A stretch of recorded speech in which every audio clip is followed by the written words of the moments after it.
choix, il a été fait aussi par la jeunesse de France, la jeunesse combattante et résistante, cette nouvelle jeunesse du XXIe siècle qui mène elle aussi le combat contre la fascisation et qui est incarnée par le responsable national des Jeunes pour la Renaissance communiste en France, Gilliatt de Stark, que je vous demande d'applaudir comme il se doit.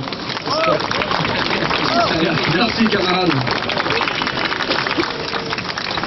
Bien, chers camarades, chers amis et chers amis de Stalingrad, c'est un honneur pour moi et pour l'ensemble, bien entendu, des Jeunes pour la Renaissance communiste en France, de pouvoir continuer cette séquence de prise de parole de différentes organisations et de différents intervenants et intervenantes à ce rassemblement historique nous permettant de célébrer la grande victoire soviétique de Stalingrad, et ce malgré, on en voit les échos ici aujourd'hui, le climat de bellicisme mondial qu'entretiennent les tenants et les sbires anticommunistes et russophobes de l'Union européenne et de l'OTAN contre la Fédération de Russie et même en arrière-fond de la République populaire de Chine.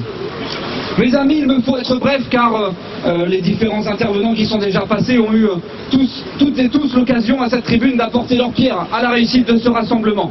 Alors donc je serai bref. Rappelons-nous du sacrifice de l'armée rouge à Stalingrad et dans de nombreuses autres batailles, de celui des peuples soviétiques, de ces femmes, de ces hommes et de ces jeunes qui prirent tous leur part dans la grande victoire de l'humanité contre la barbarie nazie, cette bête immonde qui, n'en déplaise aux falsificateurs actuels de l'histoire, sortait hier et ressort aujourd'hui encore du ventre fécond de l'impérialisme, tentant d'asseoir sa domination sur le monde. Ces hommes, ces femmes et ces jeunes nous inspirent toujours ici en France. Le président du PRCF et résistant de toujours, notre camarade Léon Landini, décoré par l'URSS pour ses faits de résistance, comme nos camarades Jean-Pierre Hémen, Pierre Pranchère et Mimi Landini-Pulvermaché, nous rappellent sans cesse que la mémoire ne vaut pas tant pour le souvenir que pour le devenir. Nous honorons la mémoire de Stalingrad. Aujourd'hui, nous honorons la mémoire de Stalingrad et de tous ces vaillants combattants, pas seulement pour commémorer cette victoire décisive, mais pour, tout en la défendant, nous appuyer sur celle-ci pour gagner les nouvelles batailles de Stalingrad, celles d'aujourd'hui et celles qui s'annoncent tout aussi décisives, pour l'avenir de notre pays dont on souille l'indépendance, pour l'avenir des travailleurs qui le font tourner jour après jour et nuit après nuit et à qui on refuse des salaires et des pensions de retraite dignes, pour l'avenir des peuples et nations du sous-continent européen, pour l'avenir du monde et pour l'avenir même de l'humanité face au mécanisme proprement exterministe du bloc impérialiste, le plus dangereux que l'histoire ait connu, celui de l'Union européenne et de l'OTAN USA, c'est-à-dire de l'euro-atlantisme, piloté par Washington et soutenu, certes, non sans contradiction, par l'impérialisme allemand dominant en Europe.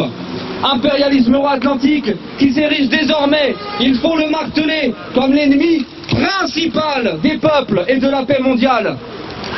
Provoquant des tensions, sabordant la paix partout où ses intérêts l'y imposent, et désormais ne craignant plus de sacrifier l'Ukraine en l'utilisant comme un bélier pour enfoncer les portes de la Fédération de Russie, quitte à jouer avec la menace du feu nucléaire qui embraserait l'ensemble de la planète.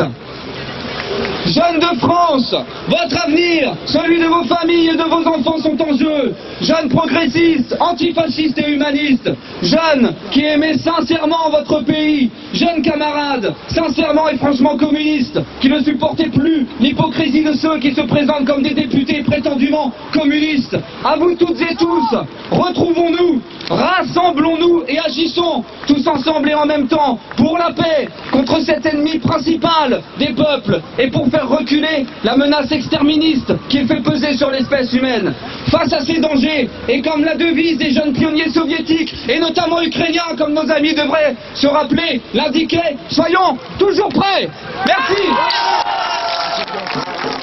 De la jeune garde, nous sommes les gars de l'avenir, élevés dans la souffrance, oui nous saurons vaincre ou mourir. Nous travaillons pour la bonne cause, pour délivrer le genre humain.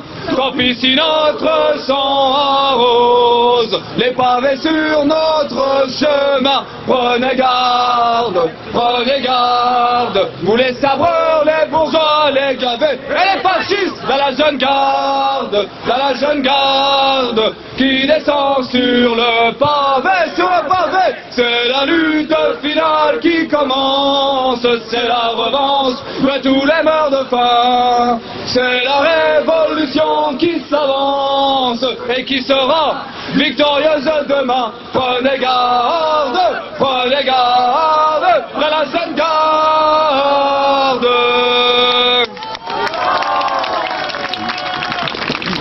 Merci beaucoup à Gillian Despert pour son intervention.